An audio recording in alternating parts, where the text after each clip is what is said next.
Here is an another example of cash flow, example question of cash flow बेटा, और basically past paper question of cash flow November 2023 बेटा। आपके पास paper 31 question number 3 और मेरी book का जो सवाल है वो क्वेश्चन नंबर 10 है। Already we have discuss 5 to 6 questions बेटा, और इसके बाद ये हम एक और क्वेश्चन डिस्कस कर रहे हैं। ZZPLC के नाम से सवाल है और इसको हम किस तरीके से सॉल्व करेंगे, इसको किस तरीके से सॉर्ट आउट करेंगे यहाँ पर देखना। The following information was available बेटा on 1 July 2022। Bank overdraft was 46,000। Starting आपके पास बैंक ओवरड्राफ्ट दिया हुआ है 46,000 का। इसका मतलब है कि अलार्मिंग सिचुएशन है, यू हैव ओवरड्राफ्ट बैलेंस बेटा। इसके बाद लिक्विडिटी थोड़ी सी टफ हो सकती है। 640,000 के ऑर्डिनरी शेयर्स हैं और एक शेयर कितने डॉलर का इशू हो रहा है, $1 का बेटा। ये नॉन करंट एसेट का स्केजुअल है। मैंने आपसे कहा था एएस में, मैंने आपको शायद फॉर एग्जांपल आपसे कहा था कि ये एएस में नहीं पढ़ाया था, और मैंने कहा था जब ये A2 में आओगे तो तब पढ़ा दूंगा। पहले 2023 से पहले हम इसको एएस के अंदर पढ़ते थे, but unfortunately due to syllabus changes अब हम इसको नहीं पढ़ते। तो ये क्या होता है, आपका स्केजुअल कहलाता है, और इस स्केजुअल को क्या कहते हैं, नॉन करंट एसेट स्केजुअल। जब मैं इस पर इंशाल्लाह नेक्स्ट टॉपिक जब आईएएस पढ़ाऊंगा तो तब मैं आपको बताऊंगा प्रॉपर्टी प्लांट एंड इक्विपमेंट में, तो ये आपको चीज़ें रिकैप करवा दूंगा। अच्छा गाइस, फिर इसके बाद कुछ एक पॉइंट दिया हुआ है, वो क्या दिया हुआ है, acquisition of plant and machinery had been entirely funded by an issue ordinary shares at a premium of 0.25। तो इसका मतलब जो तुमने एक नया एसेट खरीदा है, एक्विजिशन मीन्स जब परचेज किया है तो वो फुली अक्वायर किससे किया है बेटा, ऑर्डिनरी शेयर्स के थ्रू किया है, और उसमें प्रीमियम कितना है 0.25। इसका मतलब इशू कितने पर हुआ होगा, 1.25 पे हुआ होगा। इसके बाद विच टुक प्लेस इन 2022 प्रोसीड जो है, यानी नॉन करंट एसेट को जो बेच कर हमारे पास सेल ऑफ यानी receipt of non plant and machinery आई थी वो 91,000 आई थी। अदर पेबल्स ऑफ टैक्सेशन और इंटरेस्ट पेबल के अकाउंट्स दिए हुए हैं बेटा। टैक्स पेबल मतलब एक्सपेंस है, एक्सपेंस मतलब पाप है, अगर आप ईमानदारी से टैक्स पे नहीं करोगे तो पाप लगेगा। इसी तरीके से इंटरेस्ट में चोरी करोगे तो उसमें भी क्या लगेगा बेटा, पाप लगेगा। खुद बना के दिया हुआ है तो इसका मतलब ये वाली वैल्यू बैंक है, इधर जाके देख लेना, और ये वाली क्या है, पूरे साल का इंटरेस्ट और इनकम स्टेटमेंट है, which is called I also called I/S, और विच इज़ कॉल्ड करंट, जो करंट ईयर के जो हमारे एक्सपेंस होते हैं होल ईयर के। फिर इसके बाद क्या लिखा हुआ है, इन्वेंट्री एंड ट्रेड रिसीवेबल्स मेरे इंक्रीज हुए हैं और रिस्पेक्टिवली बेटा, और ट्रेड पेबल्स मेरे क्या हुए हैं, डिक्रीज हुए हैं। पार्शियल रीपेमेंट की है लॉन्ग टर्म लोन की। प्रॉफिट फॉर द ईयर मेरा 1,18,000 है। डिविडेंड जो है 0.08 पर share all issue. Prepare the statement of cash flow for the year ended 30 June 2023 in accordance with IAS 7 है, बनाना है। फिर उसके बाद जो है बेसिकली आपके पास 17 मार्क का ये है और रिमेनिंग जो है 8 मार्क का है। तो ये मेरे ख्याल से कुछ पूरे कंप्लीट 25 मार्क बन गए मेरे ख्याल से, सही है। अच्छा बेटा, इसको अगर अब मैं सॉल्व कर रहा हूँ तो स्टार्ट कैसे करूँगा, कि जितनी मेरी अंडरस्टैंडिंग है, जितना मेरा कॉन्सेप्ट है कि cash flow are starting with operating profit, तो मैंने क्या बोला यहाँ पर, कैश फ्लो स्टेटमेंट बना रहा हूँ बेटा according to IAS 7 international accounting standards के हिसाब से। तो we have 3 elements in cash flow बेटा। कौन कौन से होते हैं बेटा, ऑपरेशंस होता है, फिर उसके बाद क्या होता है, इन्वेस्टिंग होता है, फिर उसके बाद क्या होता है, फाइनेंसिंग होता है, और आपके पास उनको नेट इंक्रीज या डिक्रीज जो भी होता है वो लिख देते हो।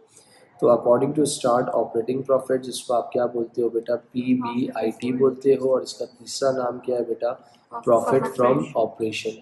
सर जब कैश फ्लो की जब बात करते हो तो दिमाग में एक चीज़ को रखना, जितने भी जो नॉन कैश एक्सपेंस है वो ऐड बैक हो जाते हैं।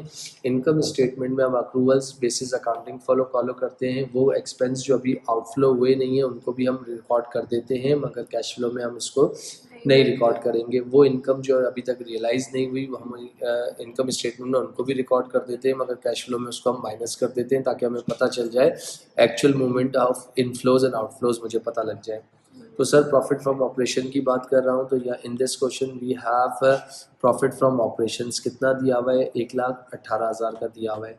तो अगर मैं तुम सबसे एक छोटी सी बात कहता हूँ जो कि मुझे समझानी है, जो कि मुझे समझनी है, वो क्या है आपके पास, अगर for example in this question I have profit operating profit, or I can say that profit before interest, and I can also say that profit from operation, and the value is नहीं पता मुझे।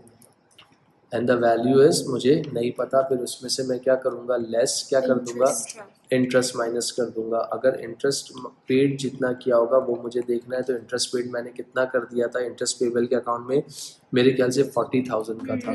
तो 40,000 मैंने क्या कर दिया, minus कर दूंगा, बट मेरे पास ऑपरेटिंग प्रॉफिट नहीं है, तो उसको माइनस करने के बाद जो मेरा आंसर आएगा वो क्या होगा, पीबीटी, जिसको हम प्रॉफिट बिफोर टैक्स कहते हैं, वो भी अभी फ़िलहाल नहीं पता। लेक्स, अगर मैं टैक्स की बात करता हूँ तो टैक्स कितना पे किया है, टैक्स मैंने कितना पे किया है 52,000 का, तो वो भी क्या होता है, माइनस होता है। अनफॉर्चुनेटली वैल्यू नहीं आ सकती, वो भी नहीं दी हुई।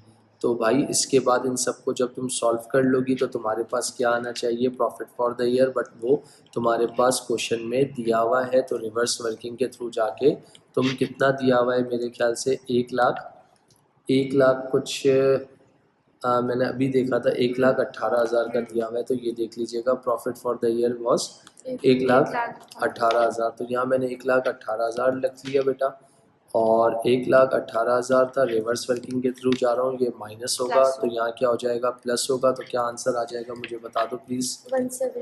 170,000। फिर इसके बाद ये आपका अगेन रिवर्स जा रहे हैं, ये प्लस हो रहा है, तो ये क्या हो जाएगा, माइनस हो जाएगा। तो आपके पास फाइनल आंसर कितना आ जाएगा, 2,10,000। तो वो तुम्हारा क्या होगा, जिसको आप क्या बोलते हो, प्रॉफिट फ्रॉम ऑपरेशंस बोलते हो, 2,10,000।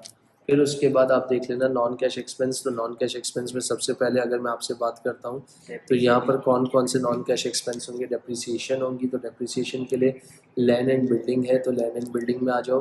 डेप्रिसिएशन चार्ज कितना दिया हुआ है आपके पास, चार्ज फॉर द ईयर दिया हुआ है बेटा। लैंड एंड बिल्डिंग मतलब ये बिल्डिंग की होगी 5,000, और प्लांट एंड मशीनरी की कितनी है, 18,000, 28,000, टोटल कितनी हो गई, 33,000। तो अगर मैं आपसे बात कर रहा हूँ अलग अलग सेपरेट लिख दूँ, अगर यहाँ लिखता हूँ डेप्रिसिएशन बेटा, और डेप्रिसिएशन दो एसेट्स की हैं, कौन कौन सी हैं बेटा, एक तो मेरे ख्याल से बिल्डिंग हो जाएगी बेटा, सही है, और बिल्डिंग के साथ जो है प्लांट एंड मशीनरी हो जाएगी, जो कि कितनी है बेटा, 5,000 और 28,000, टोटल 33,000। इनकम स्टेटमेंट में हम इसको माइनस करते हैं, तो यहाँ पर क्या कर देंगे, प्लस कर देंगे। सर कहाँ से लाए हो ये वैल्यू, मैं यहाँ से लाया हूँ, डन बेटा।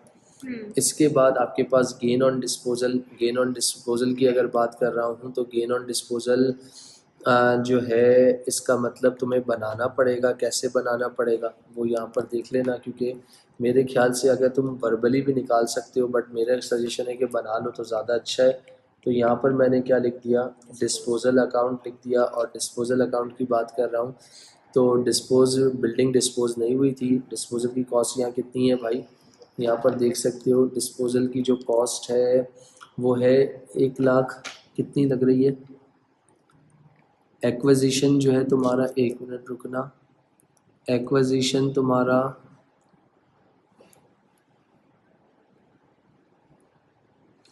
यहाँ देखना, एक्विजिशन तुम्हारा जो है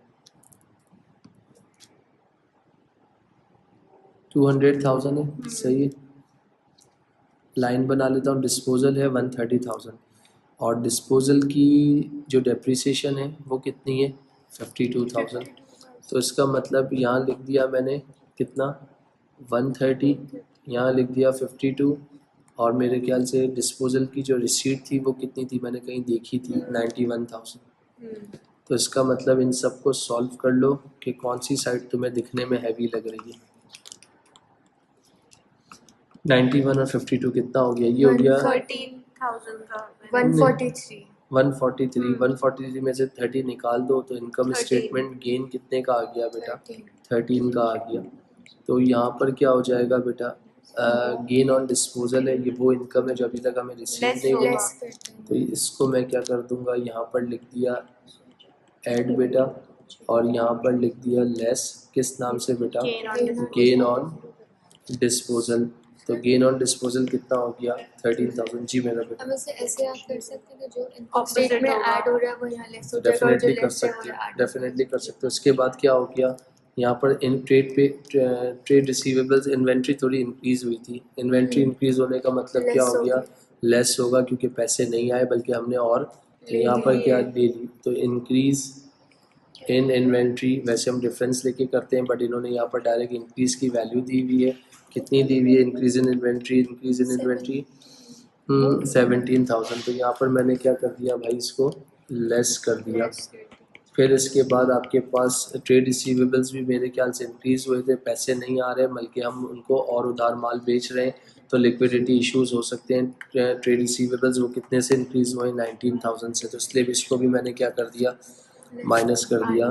ट्रेड पेबल डिक्रीज़ हुए, अच्छी बात है। इसका मतलब, अच्छी बात का मतलब क्या हो गया, मैंने लोगों को क्या कर दिए हैं, सॉरी, ट्रेड पेबल लेस होंगे। इंक्रीज़ होने का मतलब है कि हम पैसे नहीं दे रहे हैं, डिक्रीज़ होने का मतलब हम दे रहे हैं। तो यहाँ पर क्या कर देंगे बेटा, लेस, क्योंकि इसमें अपोजिट चलते हैं। तो डिक्रीज इन ट्रेड पेबल कितने से डिक्रीज़ हुआ है बेटा? 11,000 से। तो इसको भी आप क्या कर दोगे, लेस कर दोगे। तो मुझे बता सकते हो इन सब का जल्दी से टोटल करके, तो कैश जनरेटेड तुम्हारे पास कितना आ रहा है बेटा? कैश जनरेटेड बेटा कितना आ रहा है, मुझे बता सकते हो? 165 नहीं, 183 183। रीचेक कर लो एक बार। 183,000 से मेरा क्या हुआ है, कैश जनरेट हुआ है। तो इसका मतलब पॉजिटिव चीज़ है, अच्छी अलामत है आपके पास। फिर उसके बाद कैश जनरेट हो गया, उसमें से आप क्या कर दोगे, लेस क्या भाई, लेस इंटरेस्ट, और फिर क्या कर दोगे, लेस टैक्स। नीचे जो इनकम स्टेटमेंट बनाई थी तो उसमें मैंने ये वाली अमाउंट ली थी, कौन सी ली थी, इनकम स्टेटमेंट वाली ली थी, सही है। मगर यहाँ पर हम बैंक वाली अमाउंट लेंगे। कितनी बेटा, आपके पास कितनी है, मैं ग्रीन कलर से हाईलाइट कर रहा हूँ, बैंक 62 और इधर बैंक कितना है, 51। क्योंकि हमें ये देखना होता है कि पैसा के इंटरेस्ट की अमाउंट कितनी थी बेटा, टैक्स कितना है, 62 टैक्स आप कह रही है, इंटरेस्ट कितना है, इंटरेस्ट 51 है, इंटरेस्ट 51 है बेटा, तो माइनस कर दिया बेटा। और टैक्स कितना है बेटा, 62, तो वो भी माइनस कर दिया।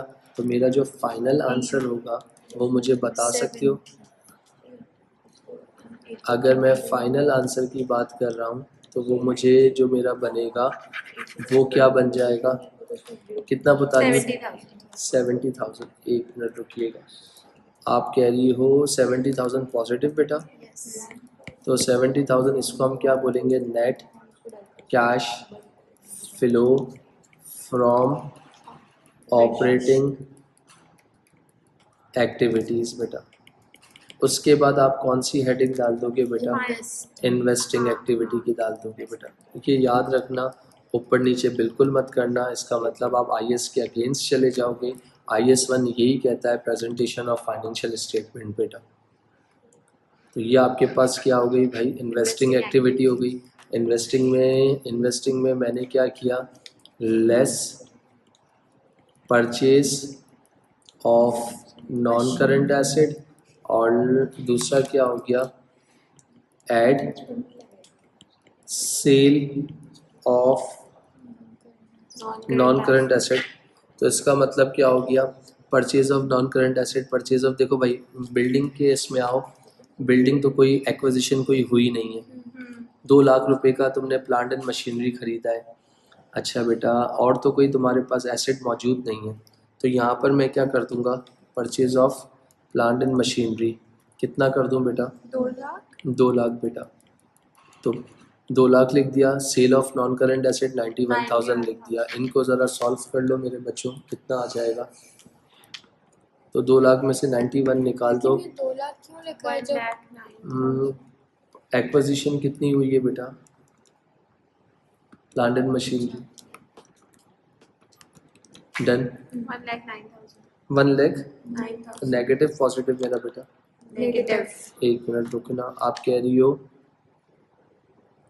नेगेटिव, तो नेगेटिव की अगर मैं बात कर रहा हूँ तो कितना कह रही हो, एक मिनट,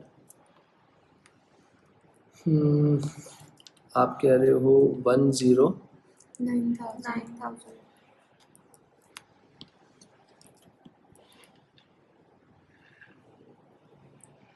ये 109,000 आपके पास क्या होगा,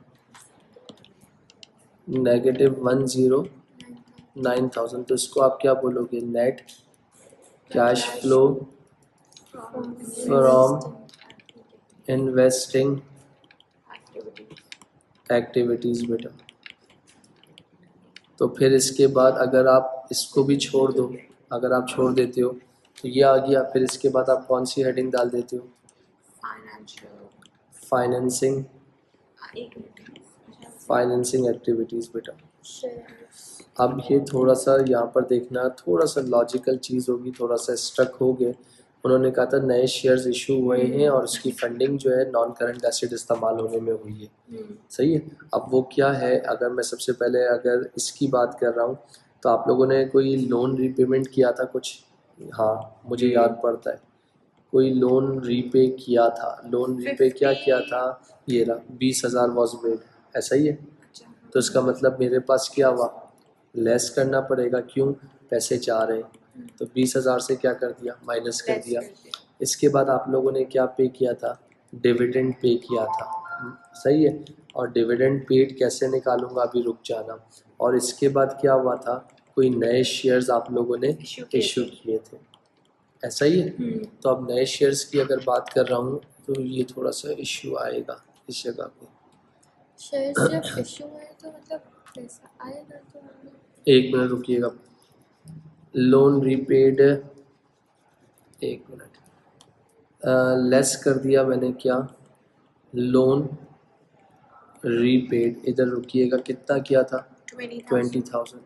डन बेटा। इसके बाद आप आ जाओ, इस वाले पॉइंट को पढ़ो। The acquisition of land and machinery entirely funded by the issue of ordinary share eight a premium of 0.25 पर शेयर विच टुक प्लेस। अच्छा, इसका मतलब है कि आपके पास पुराने शेयर्स कितने थे बेटा? पुराने 6,40,000 थे। तो इसका मतलब 6,40,000 तो आपके पास शेयर्स मौजूद हैं। इधर प्लीज़ इधर देखिएगा। अगर मैं आप लोगों से एक बात समझने की बात करता हूँ तो यहाँ पर देखना, 6,40,000 मेरे पास ऑलरेडी शेयर्स हैं। उनको 1 से मल्टीप्लाई कर लिया तो अमाउंट कितनी बन रही है? 6,40,000। डन बेटा। अच्छा मेरे बच्चों, फिर इसके बाद जो 2 लाख रुपए का नॉन करंट एसेट ख़रीदा था, जो तो 2 लाख मेरे क्या थे, नॉन करंट एसेट की वैल्यू थी। अब मुझे उसके नंबर ऑफ़ शेयर्स बनाने, तो 2 लाख को डिवाइड कर लूँ किससे? 0.25। नहीं मेरा बेटा, 0.25 तो प्रीमियम की अमाउंट थी ना, 1.25 बेटा। तो इसका मतलब सिर्फ 0.25 करोगी तो वो तो सिर्फ प्रीमियम शेयर आएंगे। तो कितना हो गया बेटा? 160,000 के आप लोगों ने क्या किए, नए शेयर्स इशू किए। और अगर 160,000 के नए शेयर्स इशू किए तो इसका ब्रेकअप कैसे करोगी कि जो है ना, 0.25 प्रीमियम। एक मिनट बेटा, 0.25 जो है, अगर $1 के हिसाब से जो पैसा आएगा वो किस में जाएगा? शेयर कैपिटल में बेटा। और एक मिनट रुकिएगा, जो $1 के हिसाब से आएगा वो मेरा क्या बनेगा? Share capital. और जो 0.25 के हिसाब से जो पैसा आएगा वो मेरा क्या होगा? Share premium. तो 1,60,000 को ज़रा मल्टीप्लाई कर लो कितने से, मतलब अगर वो छोड़ दो तो आपके पास नए शेयर्स कितने हो गए? 1,60,000। तो टोटल कितने हो गए शेयर्स आप लोगों के पास? 6, 7, 8 लाख शेयर्स हो गए। 8 लाख शेयर्स हो गए मेरे बच्चों। तो 8 लाख शेयर्स हो गए और एक डिविडेंड कितना दे रहे हो पर शेयर? 0.8। तो इसका मतलब यानी आप क्या कर दो, 8 लाख शेयर्स को 64,000 मल्टीप्लाई कर लो किससे? तो डिविडेंड आपने कितना पे कर दिया? 0.08 लेस डिविडेंड पेड कितना कर रहे हो बेटा? 64,000। रिपीट करने की ज़रूरत है? नहीं। अच्छा बेटा, तो अब आपके पास पुराने कितने थे? 6 लाख शेयर्स थे, आप कितने हो गए? 8 लाख। तो आपके शेयर्स इंक्रीज कितने से हुए? 160।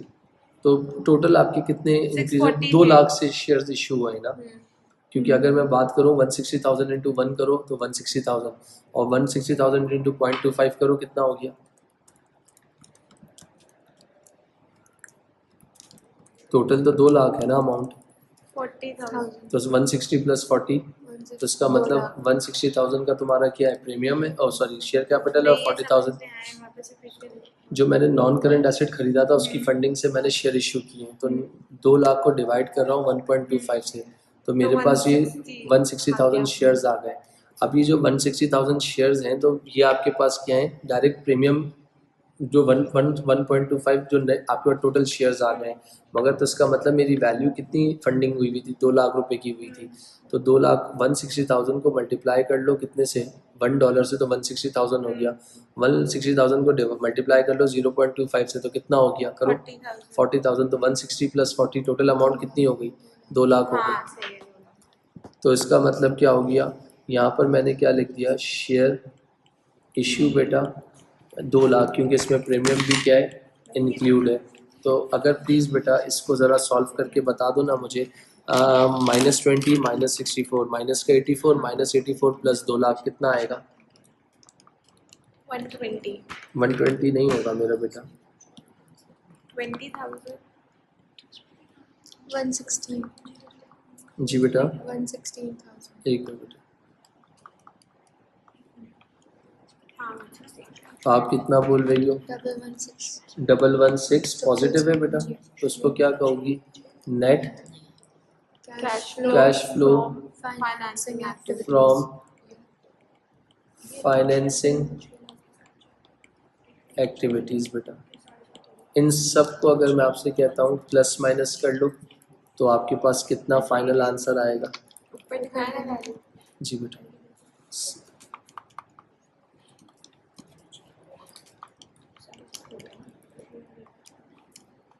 77%. क्या, net increase in cash and cash equivalent कितना बेटा, 77.